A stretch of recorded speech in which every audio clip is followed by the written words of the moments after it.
A kid named Fadi living in Gaza Strip under the worst living conditions in the world. He escapes hell for a moment of peace, a break from his daily routine, and finds a quiet spot to clear his mind and thoughts, to have some fun away from the overcrowded city. The city that is surrounded by soldiers and Israeli military machines. He lays down, relaxes his body on a rock next to a building that has been bombed. He dreams of freedom, of a better life under a clear blue sky. He sits to play with a green little stone, throwing it up and down.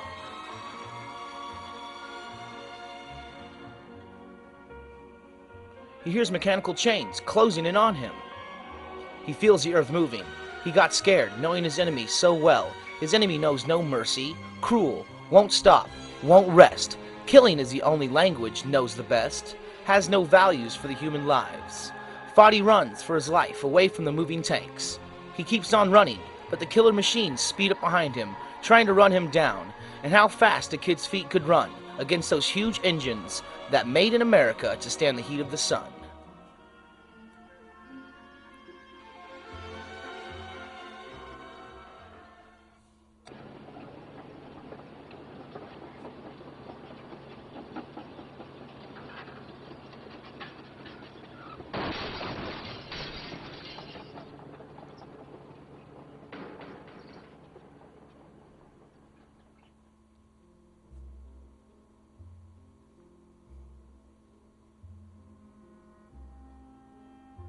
Fadi stops to catch his breath next to a soccer field.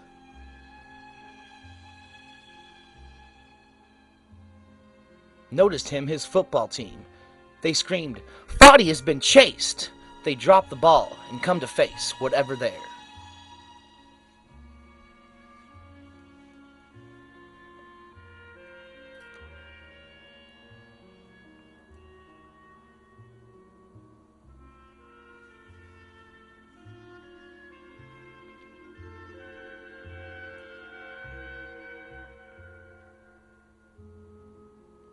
They saw the tanks ready to kill.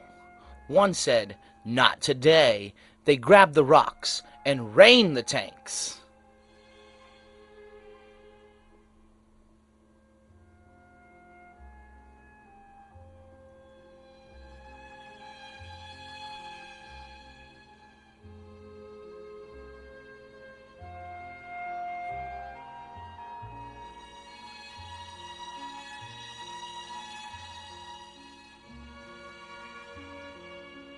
The Israeli soldier took action and fired his gun.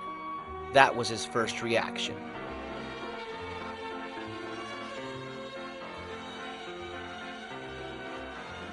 Killing Fadi in one single shot, one bullet, straight to the heart. The kid fell to the ground, bleeding red.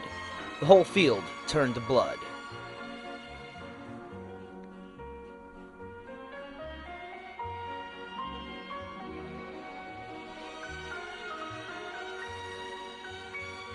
They brought his pure body to his mom wrapped in a Palestinian flag. She cried so hard and then kissed her hero on his forehead with all the sorrow and broken heart.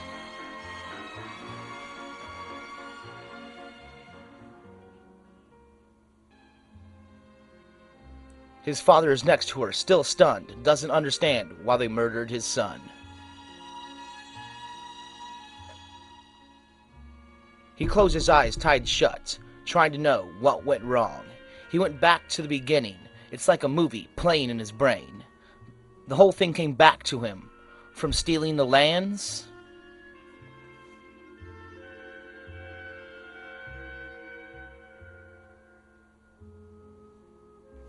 to the torture, the starvation, the burning of the olive trees, the refugees, the separation wall, bulldozing the ground, the crimes against humanity.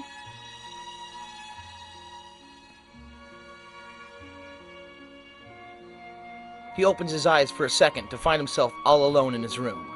He is going crazy, not knowing what to do.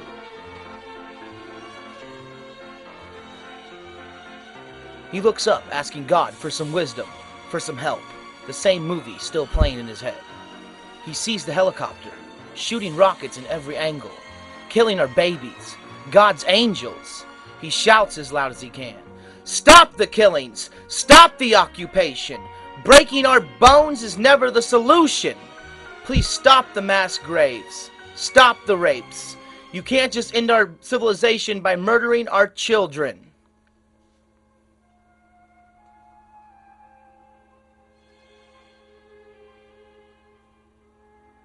I'm not going to forget Muhammad al-Dawra, the man who's tried every way to protect his son from behind an empty drum, and yet died between his arms, with tears in his eyes.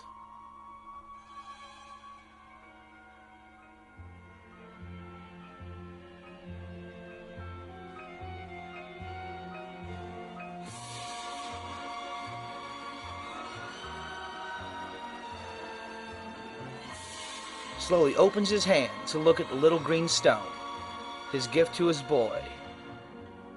He remembers back to the moment of joy when he gave his son this magic stone because he couldn't afford a fancy toy. It's not much, but this is all he got. Then he swore to put an end to the Israeli war, to revenge the death of all kids. He said, I'm going to clean this mess. We didn't do anything to deserve this. Today the enemy will pay for what they have done to us. He wears a handmade cheap bomb around his waist and takes the Israeli bus to Tel Aviv and blows himself with a bunch of Jews. And that's how the story goes.